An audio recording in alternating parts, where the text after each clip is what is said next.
ঘড়ির কাঁটা তখন রাত প্রায় 12টা ছুঁই ছুঁই। পুরো বাড়িটা নিস্তব্ধ। শুধু রান্নাঘরের পাশের পুরনো দেয়ালঘড়িটার টিকটিক শব্দ ভেসে আসছে। অনেকক্ষণ কান্না করার পর বেলা ধীরে ধীরে নিজেকে সামলাল। চোখ দুটো ফুলে লাল হয়ে গেছে। সে আয়নার সামনে গিয়ে দাঁড়াতেই নিজের চেহারা দেখে নিজেই চমকে উঠল। এলোমেলো চুল, ক্লান্ত মুখ, ভেজা চোখ। যেন কয়েক ঘন্টার মধ্যেই সে আরও কয়েক বছর বড় হয়ে গেছে। বেলা ধীরে কলটা খুলে মুখে পানি দিল। ঠান্ডা পানি গালে পড়তেই বুকের ভেতরের জ্বালাটা একটু কম লাগল। সে দীর্ঘশ্বাস ফেলে আলমারি থেকে একটা হালকা নীল থ্রিপিস বের করল। তারপর ওয়াশরুমে ঢুকে ফ্রেশ হয়ে নিল। কিছুক্ষণ পর ভেজা চুল পিঠে ছড়িয়ে রান্নাঘরের দিকে এগিয়ে গেল সে। রান্নাঘরে ঢুকতেই বুকটা আবার হালকা কেঁপে উঠল। ছোট্ট জায়গাটা কত স্মৃতিতে ভরা। এই চুলার সামনেই দাঁড়িয়ে তার মা প্রতিদিন রান্না করতেন আর রেহমান সাহেব রান্নাঘরের দরজায় দাঁড়িয়ে মজা করে বলতেন, আজকে কি আমার চড়ুই রান্না করছে নাকি শুধু চুরি করে টেস্ট করবে? মনে পড়তেই বেলার ঠোঁট কেঁপে উঠল। কিন্তু আজ কান্না করলে চলবে না। তার মাকে খেতে হবে। সকালে হাসপাতালে খাবার নিয়ে যেতে হবে। সে ধীরে ফ্রিজ খুলল। ভেতরে খুব বেশি কিছু নেই। সামান্য সবজি, ডিম আর একটু মুরগির মাংস। বেলা কিছুক্ষণ চুপ করে তাকিয়ে রইল। একসময় এই ফ্রিজ ভর্তি থাকত। আব্বু বাজার করে এনে হাসতে হাসতে বলতেন, আমার মেয়ের যা যা খেতে ইচ্ছা হয় সব থাকবে বাসায়। আর আজ বুকের ভেতরটা হুহু করে উঠলেও সে নিজেকে শক্ত করল। চুলা জ্বালিয়ে হাঁড়িতে ভাত বসাল। তারপর ধীরে ধীরে মুরগিগুলো কাটতে লাগল। চুলার আগুনটা ধীরে ধীরে জ্বলছে। রান্নাঘরের ছোট্ট জানালা দিয়ে রাতের ঠান্ডা বাতাস ঢুকে পর্দাটা হালকা দুলিয়ে দিচ্ছে। বেলা নিঃশব্দে মুরগির মাংস কাটছিল। ছুরির ঠকঠক শব্দ ছাড়া পুরো বাড়িটা একদম নীরব। মাংস কাটতে কাটতে হঠাৎ তার মনে পড়ল নীলার কথাটা। যদি উনি খারাপ কিছু চান? কথাটা মাথায় আসতেই বেলার হাত কেঁপে উঠল। সে বিরক্ত হয়ে নিজের মনেই বলল, ধুর, কী সব ভাবছি আমি। তারপর আবার কাজে মন দেওয়ার চেষ্টা করল। ফ্রাইপ্যানে পেঁয়াজ ছেড়ে নেড়েচেড়ে ভাজতে লাগল। গরম তেলে পেঁয়াজের ঝাঝালো গন্ধ পুরো রান্নাঘরে ছড়িয়ে পড়ল। কিন্তু তার মন যেন কিছুতেই স্থির হচ্ছে না। হঠাৎ ফাহমিদের সেই ঠান্ডা চোখ দুটো মনে পড়তেই সে অন্যমনস্ক হয়ে গেল। আর ঠিক তখনই ছুরিটা হাত ফসকে পিছলে গেল। আহ! বেলা ব্যথায় কেঁপে উঠল। তার আঙুলের পাশটা কেটে লাল রক্ত বের হতে শুরু করেছে। সে দ্রুত ছুরিটা নামিয়ে কলের নিচে হাত ধরল। ঠান্ডা পানি পড়তেই জ্বালা আরও বেড়ে গেল। বেলা ঠোঁট কামড়ে চুপ করে দাঁড়িয়ে রইল। তারপর বিরক্ত হয়ে নিজের মনেই বিড়বিড় করল, একদম মনোযোগ নাই আমার। সে ড্রয়ার খুলে তুলো বের করল। কষ্ট করে আঙুলে চেপে ধরতেই আবার ব্যথায় মুখ কুঁচকে গেল। কয়েক সেকেন্ড দেয়ালে হেলান দিয়ে দাঁড়িয়ে থেকে আবার রান্নায় মন দিল।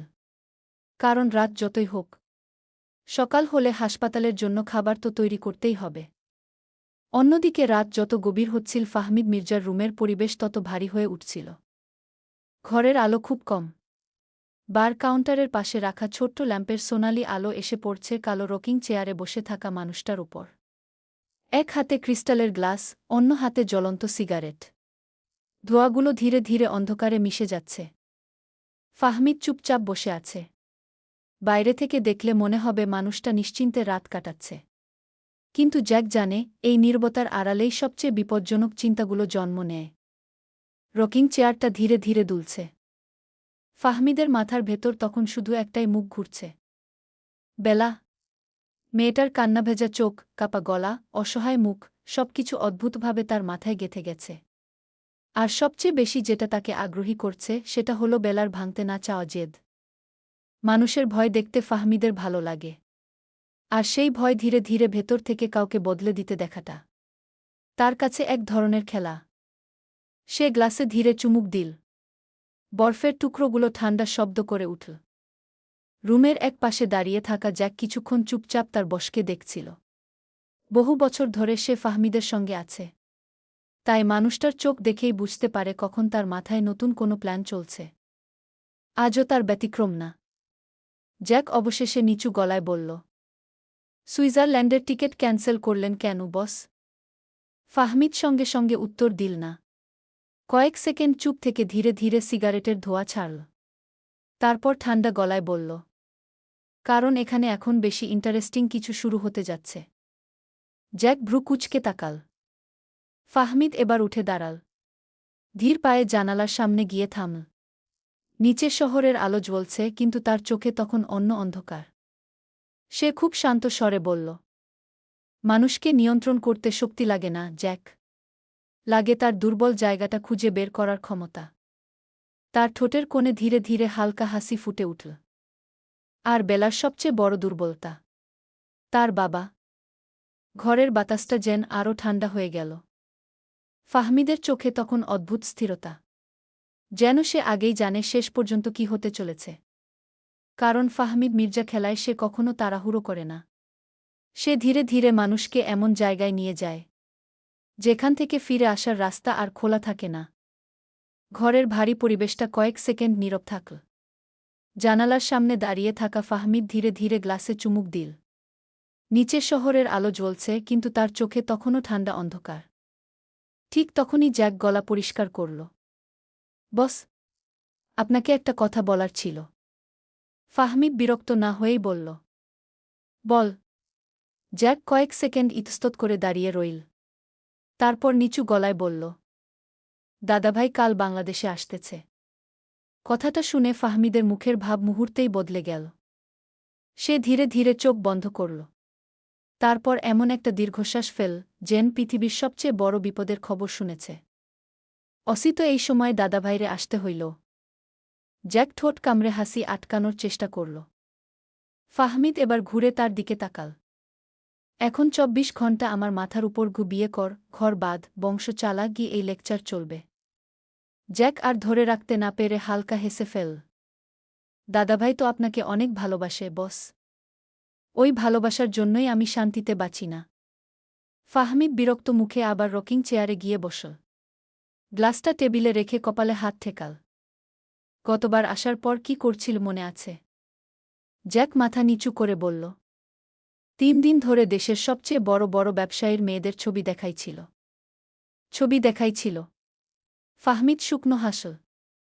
একটা মেয়ের বায়োডাটা পর্যন্ত আমার বালিশের নিচে রেখে গেছিল। জ্যাক এবার সত্যিই হেসে ফেল। কিন্তু বস, দাদাভাইয়ের কথাও তো ভুল না। আপনার বয়সও কম না এখন। ফাহমিদ চোখ কুঁচকে তাকাল। জ্যাক, জি বস। তুমি কি আমার ডান হাত নাকি দাদাভাইয়ের গুপ্তচর? জ্যাক সঙ্গে সঙ্গে সোজা হয়ে দাঁড়াল। না বস, আমি তো আপনার মানুষ। তাইলে বিয়ের কথা উঠলেই এত উৎসাহ আসে কই থেকে? জ্যাক কাশির ভান করল। আমি শুধু বলতেছিলাম, মানুষ একা বেশি দিন ভালো থাকে না। ফাহমিদ ঠান্ডা হেসে গ্লাস হাতে নিল। আমি ভালো থাকার জন্য মানুষ না, জ্যাক। কথাটা শুনে আবার ঘরটা কিছুটা চুপ হয়ে গেল। তারপর হঠাৎ ফাহমিদ নিচু গলায় বলল, তবে একটা কথা ঠিক। জ্যাক তাকাল। ফাহমিদের ঠোঁটের কোণে ধীরে ধীরে অদ্ভুত হাসি ফুটে উঠল। দাদাভাই যদি বেলার কথা কখনো জানত কোনো মেয়ের সাথে আমার পাঙ্গা চলছে, তাইলে সেদিন থেকেই বিয়ের আয়োজন শুরু করে দিত। তার মাথার ভেতর পুরনো কিছু স্মৃতি ভেসে উঠতে শুরু করেছে। অনেক বছর আগের কথা। তখন ফাহমিদ একদম ছোট। ভয়ঙ্কর রাগী আর জেদি স্বভাবটা তখন থেকেই ছিল। বাড়ির কারও কথা শুনত না। স্কুলে মারামারি করে আসা, গার্ডদের ভয় দেখানো, ড্রাইভার পাল্টানো, এসব যেন ছিল নিত্যদিনের ঘটনা। আর সেই ছোট্ট ফাহমিদকে সামলানোর দায়িত্ব ছিল একজনের উপরই, তার দাদাভাই। ফাহমিদের ঠোঁটের কোণে অজান্তেই হালকা হাসি ফুটে উঠল। একবার ঈদের দিন পুরো বাড়িতে হুলস্থুল পড়ে গিয়েছিল। কারণ ৮ বছরের ফাহমিদ রাগ করে বাড়ির পোষা রাজহাঁসটাকে সুইমিং পুলে ফেলে দিয়েছিল। কারণ এটা যে রাজহাঁসটা তার নতুন জুতোয় ঠোকর মেরেছিল। বাড়ির সবাই যখন ওকে খুঁজে বেড়াচ্ছে, তখন সে ছাদের পানির ট্যাঙ্কের পেছনে লুকিয়ে বসেছিল, মুখ ফুলিয়ে। আর দাদাভাই পুরো বাড়ি মাথায় করে তাকে খুঁজছিল। শেষমেশ খুঁজে পেয়ে ধমক না দিয়ে পাশে বসে বলেছিল, রাজহাঁসরে পুলে ফালাইছিস কেন? ছোট্ট ফাহমিদ গম্ভীর মুখে বলেছিল, আমার জুতায় কামড় দিছে। দাদাভাই কয়েক সেকেন্ড চুপ থেকে হেসে ফেলেছিল। তাই বলে তুই ওরে মেরে পুলে ফেলে দিবি? আমি মারি নাই, শুধু শিক্ষা দিচ্ছি। সেদিন দাদাভাই এত জোরে হেসেছিল যে চোখে পানি চলে এসেছিল। আবার একবার স্কুলে এক ছেলেকে মারধর করে প্রিন্সিপালের রুমে বসেছিল ফাহমিদ। সবাই ভেবেছিল এবার বুঝি বাড়িতে ভয়ঙ্কর শাস্তি হবে। কিন্তু দাদাভাই গিয়ে প্রথমেই জিজ্ঞেস করেছিল, আগে এইটা বল, মারছিস কেন? ফাহমিদ ঠান্ডা মুখে বলেছিল, আমার আম্মুকে নিয়ে বাজে কথা বলছিল। সেদিন দাদাভাই আর কিছু বলেনি। শুধু বাড়ি ফেরার পথে গাড়ির ভেতর তার মাথায় হাত রেখে বলেছিল, রাগ কমা ফাহমিদ। আগুন বেশি জ্বললে নিজের মানুষও পুড়ে যায়, যেমন করে তোর বাবা পুড়েছিল। ফাহমিদ চোখ নামিয়ে ফেলেছিল। কারণ পৃথিবীতে খুব কম মানুষই ছিল যাদের সামনে সে শান্ত হয়ে যেত। আর তাদের মধ্যে প্রথম মানুষটা ছিল তার দাদাভাই। আজ এত বছর পরও মানুষটা একমাত্র ব্যক্তি যার সামনে ফাহমিদ মির্জা পুরোপুরি নির্দয় হতে পারে না। তার সামনে সেই ফাহমিদ হয়ে থাকে। রাত অনেক গভীর হয়ে গেছে। শহরের ব্যস্ততা থেমে এলেও মির্জা ম্যানশনের উপরের তলায় এখনও ঘুম নামেনি। বিশাল কাচের জানালার সামনে নিশ্চুপ দাঁড়িয়ে আছে ফাহমিদ মির্জা। কালো শার্টের হাতা কনুই পর্যন্ত গোটানো, উপরের দুটো বোতাম খোলা। এক হাতে আধাভর্তি গ্লাস, অন্য হাতে নিভে যাওয়া সিগারেট। ঘরের ভেতর মৃদু আলো। দূরের শহরের ঝাপসা আলোগুলো এসে তার মুখের একপাশে পড়ছে। সেই আলোতেও চোখের নিচের ক্লান্তির ছাপ লুকানো যাচ্ছে না। দরজার পাশে নীরবে দাঁড়িয়ে ছিল জ্যাক। বহু বছর ধরে সে এই মানুষটার সঙ্গে আছে। তাই ফাহমিদের নীরবতার মানেও সে বোঝে। কিছুক্ষণ চুপ থেকে ফাহমিদ ধীরে গ্লাসটা টেবিলে নামিয়ে রাখল। তারপর নিচু, শান্ত গলায় বলল, কাল সকালে বিমানবন্দরে যাবে? জি বস। দাদাভাইকে নিয়ে সরাসরি বাসায় চলে আসবে। আর গাড়িতে যেন খুব বেশি কথা না বলেন, আজ মাথাটা প্রচণ্ড ধরেছে। জ্যাক ঠোঁট চেপে হালকা হাসল। আপনি না গেলে তিনি কিন্তু রাগ করবেন। ফাহমিদ ভ্রু কুঁচকে তাকাল। রাগ করলে করুক। এই মুহূর্তে কারও আবেগ সামলানোর ধৈর্য আমার নেই। কথাটা বলেই সে ধীরে ধীরে ঘর থেকে বেরিয়ে গেল। লম্বা করিডোর পেরিয়ে বারান্দায় এসে দাঁড়াতেই ঠান্ডা বাতাস এসে মুখে লাগল। গভীর রাতের সেই বাতাসে এক ধরনের নীরব শীতলতা মিশে আছে। দূরে কোথাও কুকুর ডেকে উঠছে, আবার সব শান্ত হয়ে যাচ্ছে। ফাহমিদ দুহাতে বারান্দার রেলিং আকরে মাথা একটু উঁচু করল। আকাশটা আজ অদ্ভুত পরিষ্কার। কালচে নীল আকাশ জুড়ে ছড়িয়ে আছে অসংখ্য তারা। আধখানা চাঁদের আলো নরম রূপালি আভা ছড়িয়ে দিয়েছে চারপাশে। নিচের বাগানের গাছগুলো বাতাসে ধীরে ধীরে দুলছে। রজনীগন্ধার মিষ্টি গন্ধ ভেসে আসছে চারদিকে। সুইমিং পুলের স্থির পানিতে চাঁদের আলো পড়ে চিকচিক করছে। চারপাশে এত শান্তি, অথচ তার ভেতরটা ঠিক উল্টো। অদ্ভুত এক অস্থিরতা বুকের ভেতর ধীরে ধীরে জমে উঠছে। ফাহমিদ স্থির চোখে আকাশের দিকে তাকিয়ে রইল।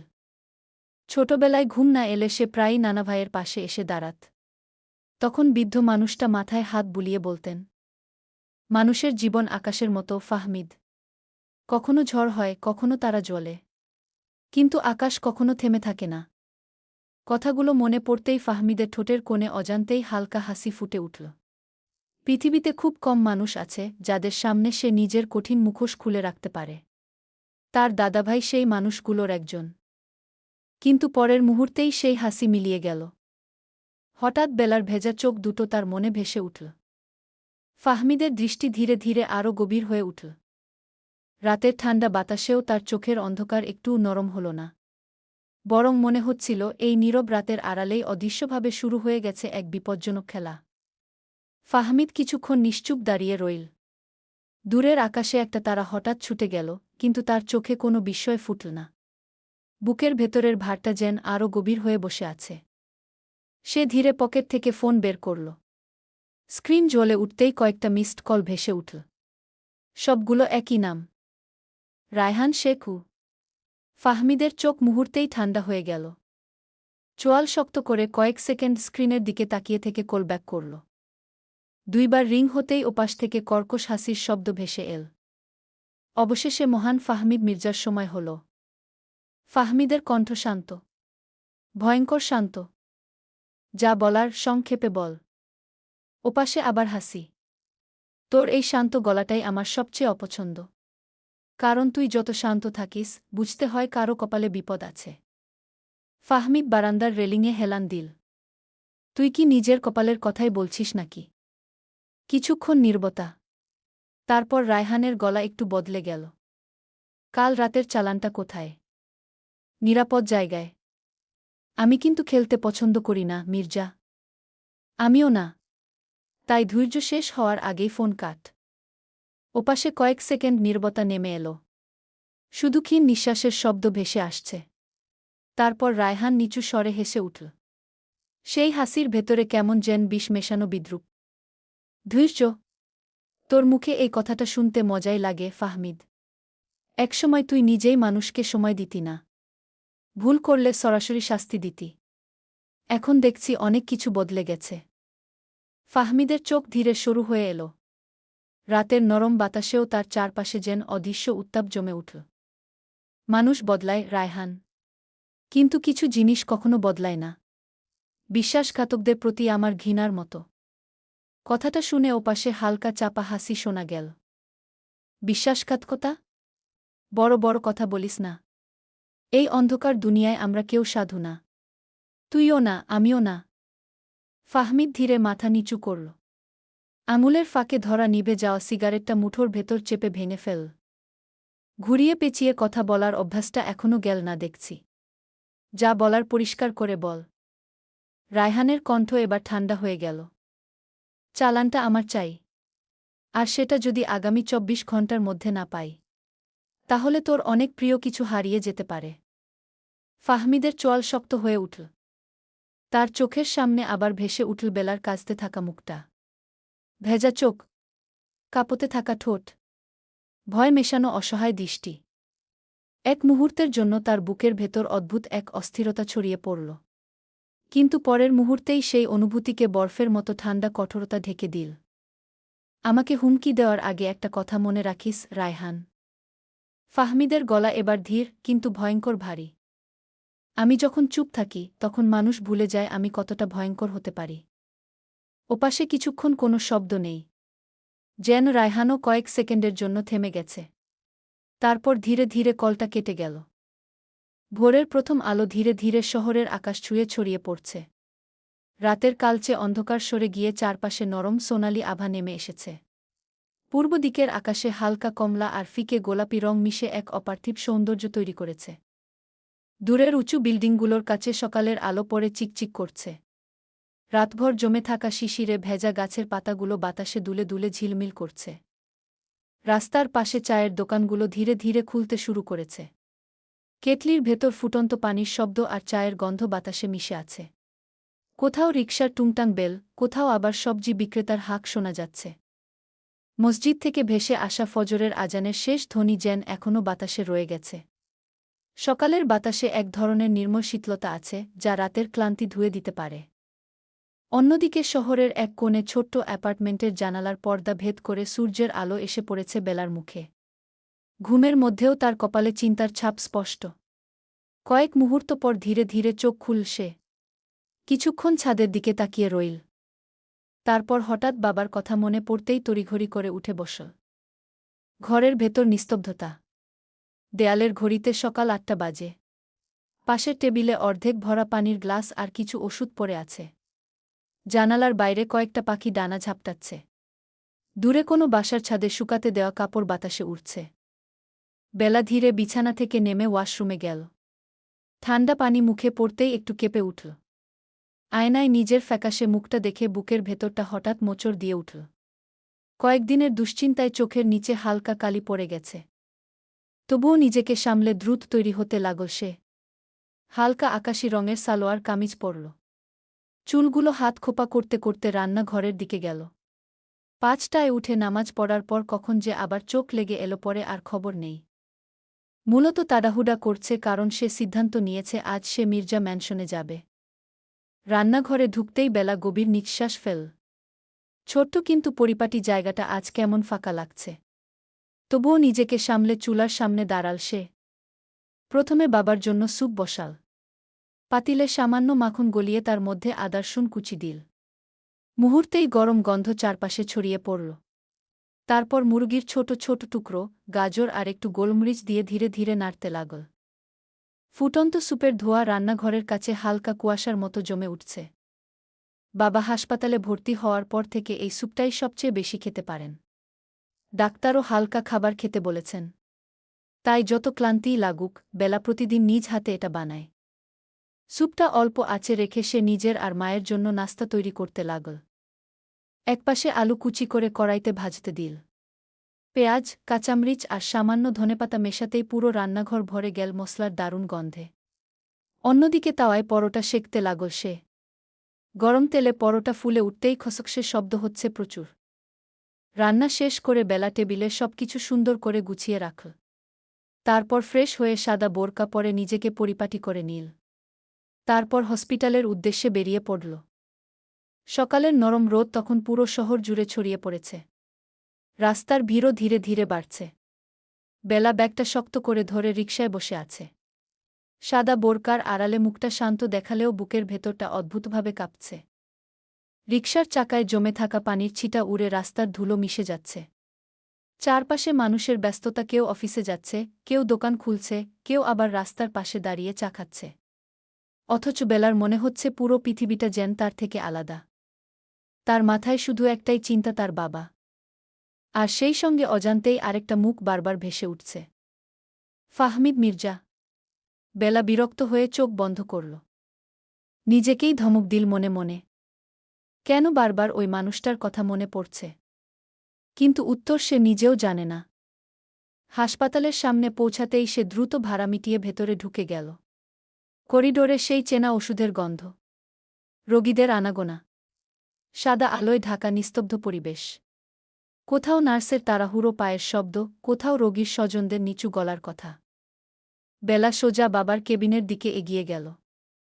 দরজা খুলতেই দেখল রেহমান সাহেব আতশোয়া হয়ে বসে আছেন। আজ মুখটা আগের চেয়ে কিছুটা স্বাভাবিক লাগছে। পাশে বসে আসিয়া বেগম ধীরে ধীরে তাসবিহ পড়ছেন। বেলাকে দেখেই তিনি হালকা হাসলেন। আয় মা, এত দেরি করলি কেন? বেলা দ্রুত এগিয়ে গিয়ে বাবার হাত ধরল। ঘুম ভেঙে দেরি হয়ে গেছে। শরীর কেমন এখন? রেহমান সাহেব মৃদু হাসলেন। আগের চেয়ে ভালো। তুই এত চিন্তা করিস না। বেলা কিছু বলতে যাচ্ছিল, ঠিক তখনই দরজায় টোকা পড়ল। একজন নার্স ভেতরে ঢুকে কিছু রিপোর্ট দিয়ে চলে গেল। বেলা রিপোর্টগুলো হাতে নিয়ে দ্রুত চোখ বুলাল। বেশিরভাগই স্বাভাবিক। বুকের ভেতর জমে থাকা চাপা ভয়টা একটু কমল তার। ঠিক তখনই সেই নার্স আবার ধীরে সামনে এগিয়ে এলেন। মুখে নরম ভদ্র হাসি রেখে শান্ত গলায় বললেন, মিস বেলা, আপনার বাবার অপারেশনের ব্যাপারে ডাক্তার সাহেব কথা বলেছেন। যদি টাকার ব্যবস্থা হয়ে গিয়ে থাকে তাহলে যত তাড়াতাড়ি সম্ভব রিসিপশনে গিয়ে জমা দিয়ে দিন। এরপর ডক্টরের সঙ্গে কথা বলে নিলেই হবে। বেলা চুপচাপ নার্সের মুখের দিকে তাকিয়ে রইল। নার্স আবার নরম স্বরে বললেন, আসলে রোগীর অবস্থা এখন আগের চেয়ে অনেকটা স্টেবল। তাই ডাক্তার চাইছেন দ্রুত অপারেশনটা করে ফেলতে। যত তাড়াতাড়ি অপারেশন হয়ে যাবে ততই ভালো হবে উনার জন্য। কথাগুলো শুনে বেলার বুকের ভেতরটা হালকা কেঁপে উঠল। সে ধীরে বাবার দিকে তাকাল। রেহমান সাহেব ক্লান্ত চোখে মেয়ের মুখ দেখছেন। বেলা নিজেকে সামলে ছোট করে মাথা নেড়ে বলল, আচ্ছা, আমি একটু পরে রিসিপশনে গিয়ে কথা বলছি। নার্সও মাথা নেড়ে হালকা হাসলেন। জি ঠিক আছে, কোনো দরকার হলে আমাকে জানাবেন। কথা শেষ করে তিনি ধীরে কেবিন থেকে বেরিয়ে গেলেন। নার্স চলে যেতেই কেবিনের ভেতর আবার নীরবতা নেমে এল। বেলা কিছুই চিন্তা করতে পারছে না। তার বিচলিত মন কোনোভাবেই শান্ত হচ্ছে না। বেলা রেহমান সাহেবের দিকে তাকালো অতঃপর। বেলা ধীরে চেয়ারটা টেনে বাবার আরও কাছে বসল। তারপর ব্যাগ থেকে ছোট্ট টিফিন বক্সটা বের করল। সঙ্গে আনা ফ্লাস্ক খুলে গরম পানি একটা কাপেও ঢেলে রাখল। রেহমান সাহেব মেয়ের দিকে তাকিয়ে মৃদু হাসলেন। এত কিছু আবার আনতে হলো কেন মা? হাসপাতালে তো খাবার দেয়। বেলা টিফিনের ঢাকনা খুলতে খুলতে নিচু গলায় বলল, হাসপাতালের খাবার আপনি ঠিকমতো খান না, তাই বাসা থেকে বানিয়ে এনেছি। টিফিন খুলতেই হালকা গরম পরোটার গন্ধ ছড়িয়ে পড়ল। সঙ্গে নরম করে ভাজা আলু আর অল্প স্যুপ। বেলা খুব যত্ন করে প্লেটে তুলে ছোট ছোট টুকরো করতে লাগল। রেহমান সাহেব চুপচাপ মেয়ের কাজগুলো দেখছিলেন। সেই চোখে অদ্ভুত এক মায়া।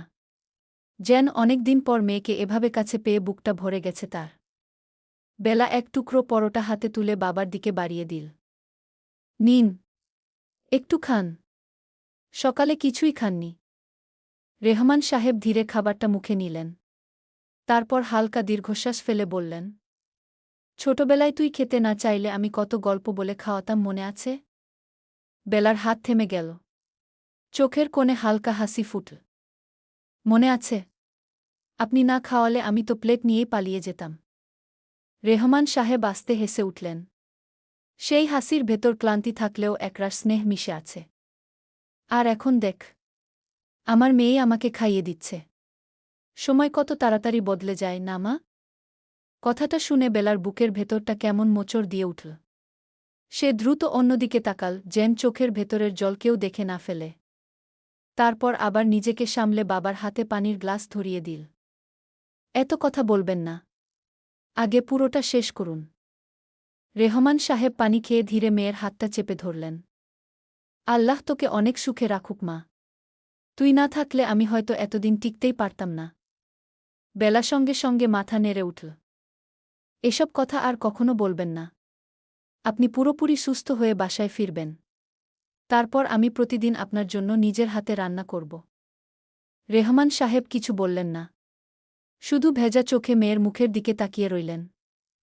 আর বেলা, সে বাবার হাতটা নিজের দুই হাতের মাঝে শক্ত করে ধরে চুপচাপ বসে রইল। যেন এই মুহূর্তটুকু সে কোনোভাবেই হারাতে চায় না। খাবার শেষ হওয়ার পর কেবিনের ভেতরটা আবার শান্ত হয়ে গেল। রেহমান সাহেব ওষুধ খেয়ে ধীরে চোখ বন্ধ করে শুয়ে পড়েছেন। আসিয়া বেগম পাশে বসে নিচু স্বরে তাসবিহ পড়ছেন। বেলা চুপচাপ জানালার পাশে গিয়ে দাঁড়াল। বাইরে সকালের ব্যস্ততা আরও বেড়ে গেছে। মানুষজন এদিক সেদিক ছুটছে, গাড়ির শব্দ ভেসে আসছে দূর থেকে। কিন্তু তার মাথার ভেতর যেন একসঙ্গে হাজারটা চিন্তা ঘুরছে। সে ধীরে গভীর নিঃশ্বাস ফেলল। আজ তাকে যেতেই হবে। মির্জা ম্যানশনে যাওয়ার সিদ্ধান্ত সে আগেই নিয়েছে। কিন্তু সরাসরি বললে মা কখনোই যেতে দেবেন না। হাসপাতালের এই পরিস্থিতিতে তো আরও না। কয়েক মুহূর্ত চুপ করে দাঁড়িয়ে থেকে হঠাৎ একটা অজুহাত মাথায় এলো তার। কলেজ। অনেকদিন ধরেই সে কলেজে যাচ্ছে না। বাবার অসুস্থতা, হাসপাতাল, সব মিলিয়ে পড়াশোনার দিকটা একেবারে এলোমেলো হয়ে গেছে। এই কথাটাকেই সে কাজে লাগাতে পারবে। বেলা ধীরে নিজের মনে কথাগুলো গুছিয়ে নিতে লাগল। সে বলবে আজ কলেজে খুব জরুরি একটা কাজ আছে। কয়েকদিন আগে একটা অ্যাসাইনমেন্ট জমা দেওয়ার ডেট চলে গেছে। আজ যদি সেটা জমা না দেয় তাহলে নামের পাশে বকেয়া দেখাবে। এমনকি সেমিস্টারের পরীক্ষায় বসতেও সমস্যা হতে পারে। কথাগুলো ভেবে সে নিজের ঠোঁট কামড়ে ধরল। পুরোপুরি মিথ্যাও নয়। সত্যি অনেক দিন কলেজে যাওয়া হয়নি তার। কিছুক্ষণ পর ধীরে ঘুরে মায়ের পাশে গিয়ে বসল। তারপর যতটা সম্ভব স্বাভাবিক গলায় বলল, আম্মু, একটা কথা বলি? আসিয়া বেগম তাসবিহ থামিয়ে তাকালেন। কি হয়েছে মা? বেলা একটু ইতস্তত করে নিচু স্বরে বলল, আজকে আমাকে একটু কলেজে যেতে হবে। অনেক দিন যাওয়া হয়নি তো। একটা জরুরি অ্যাসাইনমেন্ট জমা দিতে হবে। না দিলে নাকি বকেয়া ধরে রাখবে। পরে পরীক্ষার সময়ও সমস্যা করতে পারে। আসিয়া বেগমের মুখে সঙ্গে সঙ্গে দুশ্চিন্তার ছাপ ফুটে উঠল। এখন আবার কলেজে যাওয়াটা খুব দরকার? বেলা মায়ের হাতটা আলতো ধরে শান্ত গলায় বলল, আমি বেশি দেরি করব না আম্মু। কাজটা শেষ করেই আবার হাসপাতালে চলে আসব। আপনি চিন্তা করবেন না। আসিয়া বেগম কিছুক্ষণ চুপচাপ মেয়ের মুখের দিকে তাকিয়ে রইলেন। বেলার চোখে মুখে ক্লান্তি স্পষ্ট, তবুও মেয়েটা নিজেকে শক্ত রাখার চেষ্টা করছে। সেটা তিনি বুঝতে পারছেন। ধীরে দীর্ঘশ্বাস ফেলে বললেন, ঠিক আছে মা, যা। কিন্তু সাবধানে যাস। আর কাজ শেষ হলেই সরাসরি এখানে চলে আসবি। বেলার বুকের ভেতর চাপা স্বস্তি নেমে এলো। সে দ্রুত মাথা নেড়ে মায়ের হাত চেপে ধরল। জি আম্মু, আমি তাড়াতাড়িই ফিরে আসব। পাশে শুয়ে থাকা রেহমান সাহেবও ধীরে চোখ খুললেন।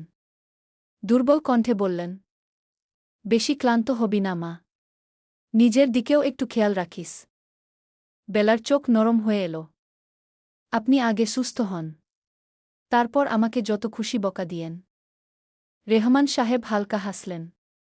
সেই হাসিতে ক্লান্তি থাকলেও মেয়েকে দেখে একরাশ মায়া ঝরে পড়ছে। বেলা ধীরে উঠে দাঁড়াল।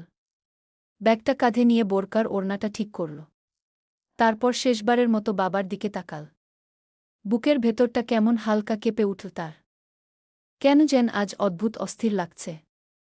যেন সামনে এমন কিছু অপেক্ষা করছে যেটা তার পুরো জীবনটাই বদলে দিতে পারে। নিজেকে সামলে ধীরে কেবিন থেকে বেরিয়ে এল সে। হাসপাতালের গেট পেরিয়ে বাইরে আসতেই বেলা চারপাশে তাকাল। সকালের ব্যস্ত রাস্তায় একটার পর একটা রিকশা চলাচল করছে। কোথাও দোকানের সামনে মানুষের ভিড়, কোথাও আবার ফুটপাতে দাঁড়িয়ে চা খাচ্ছে কয়েকজন।